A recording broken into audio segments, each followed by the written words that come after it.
Surat Muhammad ayat 4. Maka apabila kamu bertemu dengan orang-orang kafir, penggalah leher mereka. Dan seterusnya. Surat Al-Baqarah ayat 191. Bunuhlah mereka dimanapun kamu jumpai dan usirlah mereka dari tempat mereka mengusirmu. Dan seterusnya.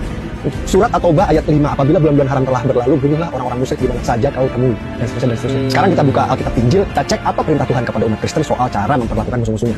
Lukas 6:27. Tetapi kepada kamu yang mendengarkan aku berkata, kasihilah musuhmu, berbuatlah baik kepada orang-orang yang membenci kamu.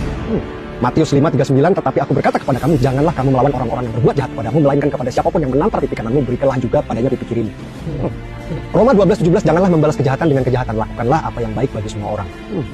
Ternyata di Alkitab Injil tidak ada perintah untuk menewaskan musuh, yang ada malah perintah untuk mengasihi musuh. Kesalahan terbesar akun-akun buzzer seperti ini ada di beberapa titik ya. Yang pertama adalah ayat-ayat jihad itu dimaknai secara mutlak, sedangkan ayat-ayat jihad itu sebenarnya bersifat historis dan kontekstual. Artinya ada suatu keadaan di mana ketika umat Islam itu diserang. Ini poin yang pertama. Kemudian ayat-ayat itu digunakan secara mutlak, padahal ayat-ayat perang itu ketika umat Islam diserang. Makanya dalam surat Al-Hajj ayat 39 hingga ayat yang ke-40 Allah menegaskan, udina lilladzina yuqatiluna bi annahum dzulimu. Diizinkan orang-orang muslim untuk memerangi orang-orang kafir bi annahum dzulimu, karena mereka sedang dalam kondisi dizolimi. Jadi bukan perintah perang mutlak begitu saja, tetapi bi annahum dzulimu karena mereka dizolimi, mereka diserang. Membela harga diri itu nggak usah manusia bang, hewan saja, semut aja, kalau dia diinjek dia akan menggigit, walaupun dia tahu setelah menggigit dia akan diinjek balik sama orang dan dia akan mati demi membela harga diri, apalagi manusia.